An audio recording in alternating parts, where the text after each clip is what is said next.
একবার এনচান্সিয়ার দুর্দান্ত রাজ্যে সোফিয়া নামে এক দয়ালু রাজকন্যা বাস করতেন। সোফিয়া তার সাহসিকতা, উদারতা এবং প্রাণীদের সাথে কথা বলার তার বিশেষ ক্ষমতার জন্য পরিচিত ছিল। তিনি তার পরিবার এবং তার অনুগত বন্ধুদের সাথে রাজপ্রাসাদে থাকতেন। এক সুন্দর সকালে সোফিয়া রাজকীয় উদ্যানগুলি অন্বেষণ করছিলেন যখন তিনি মাকড়সার জালে আটকে থাকা একটি চকচকে প্রজাপতির উপর হোঁচট খেয়েছিলেন। বিনা দ্বিধায় সোফিয়া প্রজাপতিটিকে মুক্ত করতে ছুটে গেল, সাবধানে এর সূক্ষ্ম ডানাগুলিকে মুক্ত করে। সোফিয়ার অবাক হয়ে প্রজাপতিটি তার সাথে একটি নরম সুরেলা কণ্ঠে কথা বল, ধন্যবাদ দয়ালু রাজকন্যা, এটি কৃতজ্ঞতায় ডানা নাড়িয়ে বল। সোফিয়া প্রজাপতির দিকে উষ্ণ হাসি দিল। আপনাকে স্বাগতম, সে জবাব দিল। তোমার নাম কি? প্রজাপতিটি নিজেকে মারিপোসা, মন্ত্রমুগ্ধ বনের রাজকুমারী প্রজাপতি হিসাবে পরিচয় করিয়ে দেয়। তিনি ব্যাখ্যা করেছিলেন যে তিনি তার বন্ধুদের সাথে দেখা করতে যাচ্ছিলেন যখন তিনি মাকড়সার জালে আটকা পড়েছিলেন। তার নতুন বন্ধুকে সাহায্য করার জন্য সংকল্পবদ্ধ সোফিয়া মন্ত্রমুগ্ধ বনের মধ্য দিয়ে তার যাত্রায় মারিপোসার সাথে যাওয়ার প্রস্তাব দেয়।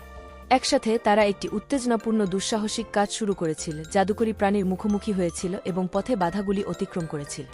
তারা বনের গভীরে যাওয়ার সময় সোফিয়া এবং মারিপোসা একটি দুষ্টু জিনোমের মুখোমুখি হয়েছিল যে মুগ্ধ বনের জাদুকরী ফুলটি চুরি করেছিল। ফুলটি যা দেখেছিল তাদের সকলের জন্য সুখ আনতে ক্ষমতা রাখে, রাজ্যে শান্তি ও সম্প্রীতি বজায় রাখার জন্য অপরিহার্য ছিল। মারিপোসার নির্দেশিকা এবং সোফিয়ার সাহসের সাথে তারা জিনোমের মুখোমুখি হয়েছিল এবং জাদুকরী ফুলটি পুনরুদ্ধার করেছিল, আবার মন্ত্রমুগ্ধ বনে আনন্দ পুনরুদ্ধার করেছিল। সোফিয়ার সাহসিকতা এবং বন্ধুত্বের জন্য কৃতজ্ঞ মারিপোসা তাকে বাটারফ্লাই কিংডম দেখার জন্য আমন্ত্রণ জানান, যা মন্ত্রমুগ্ধ বনের গভীরে লুকিয়ে আছে একটি জাদুকরী রাজ্য। সেখানে সোফিয়াকে প্রজাপতি নাগরিকরা উন্মুক্ত অস্ত্র দিয়ে স্বাগত জানায়, যারা তাকে তার নিঃস্বার্থতা এবং সাহসিকতার জন্য সম্মানিত করেছিল। সোফিয়া যখন তার নতুন বন্ধুদের বিদায় জানায় এবং রাজপ্রাসাদে ফিরে আসে, তখন সে জানত যে মারিপোসার সাথে তার দুঃসাহসিক কাজের স্মৃতি সে চিরকাল লালন করবে। এবং তিনি আরও শিখেছিলেন যে সত্যিকারের বন্ধুত্ব কোন সীমানা জানে না, তা রাজকুমারী এবং প্রজাপতির মধ্যে হোক বা বিভিন্ন রাজ্যের বন্ধুদের মধ্যে হোক। এনচান্সিয়ার রাজ্য রাজকুমারী সোফিয়া রাজকীয় উদ্যানের মধ্য দিয়ে একটি অবসরে হাঁটছিলেন যখন তিনি মাকড়সার জালে আটকে থাকা একটি সূক্ষ্ম প্রজাপতির উপর হোঁচট খেয়েছিলেন। সদয় হৃদয়ে সোফিয়া প্রজাপতির সাহায্যে ছুটে গেল, সাবধানে এটিকে আঠালো সুতো থেকে মুক্ত করে। সোফিয়ার অবাক হয়ে প্রজাপতিটি তার সাথে একটি নরম সুরেলা কণ্ঠে কথা বল, ধন্যবাদ দয়াময় রাজকন্যা, এটি তার তীক্ষ্ণ ডানা ঝাঁকিয়ে বল। সোফিয়া প্রজাপতির দিকে উষ্ণভাবে হেসেছিল, যিনি নিজেকে মারিপোসা, মন্ত্রমুগ্ধ বনের রাজকুমারী প্রজাপতি হিসাবে পরিচয় করিয়েছিলেন। মারিপোসা ব্যাখ্যা করেছেন যে তিনি তার বন্ধুদের সাথে দেখা করতে যাচ্ছিলেন যখন তিনি ওয়েবে ফাঁদে পড়েছিলেন।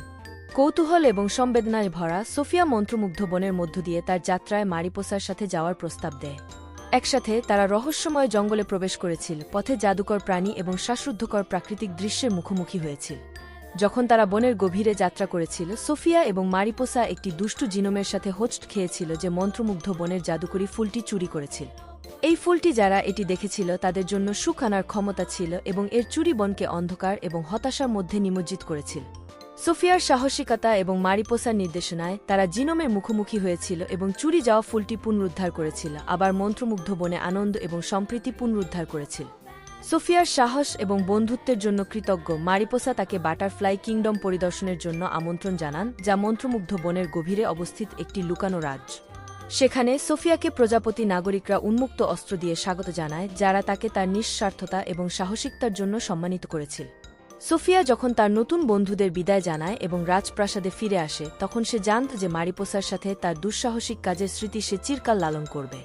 এবং তিনি আরও শিখেছিলেন যে সত্যিকারের বন্ধুত্ব কোন সীমানা জানে না, তা রাজকুমারী এবং প্রজাপতির মধ্যে হোক বা বিভিন্ন রাজ্যের বন্ধুদের মধ্যে হোক। এবং তাই তার আনন্দে পূর্ণ হৃদয় এবং তার আত্মা একটি প্রজাপতির মতো উড্ডয়ন করে। প্রিন্সেস সোফিয়া যেখানেই যান সেখানে ভালোবাসা, দয়া এবং সুখ ছড়িয়ে দিয়েছিলেন, বিশ্বকে সবার জন্য একটি উজ্জ্বল জায়গা করে তোলে।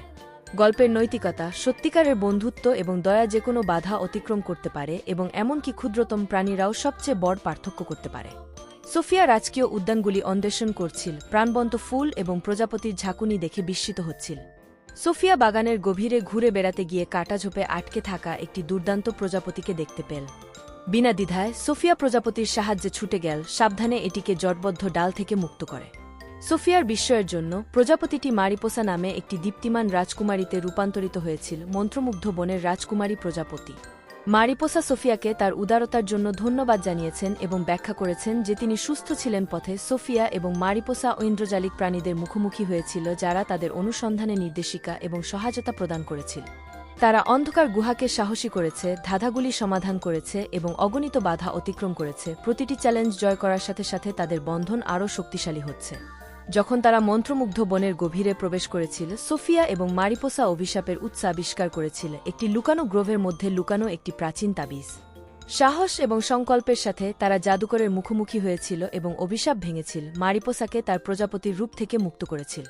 অভিশাপ তুলে নেওয়ার সাথে সাথে মারিপোসা তার সত্যিকারের আত্মায় রূপান্তরিত হয়েছিল, ঝিকিমিকি ডানা সহ একটি উজ্জ্বল রাজকন্যা। কৃতজ্ঞতায় অভিভূত, মারিপোসা সোফিয়াকে তার অটল বন্ধুত্ব এবং সাহসিকতার জন্য ধন্যবাদ জানান। তারা রাজপ্রাসাদে ফিরে আসার সাথে সাথে সোফিয়া বুঝতে পেরেছিল যে তাদের মধ্যে বন্ধুত্বের যাত্রা ছিল সবচেয়ে বড় অ্যাডভেঞ্চার। এবং যদিও তাদের অনুসন্ধান শেষ হয়ে গিয়েছিল, সোফিয়া জানত যে তাদের বন্ধন চিরকাল স্থায়ী হবে, দয়া, সাহস এবং বন্ধুত্বের শক্তির প্রমাণ।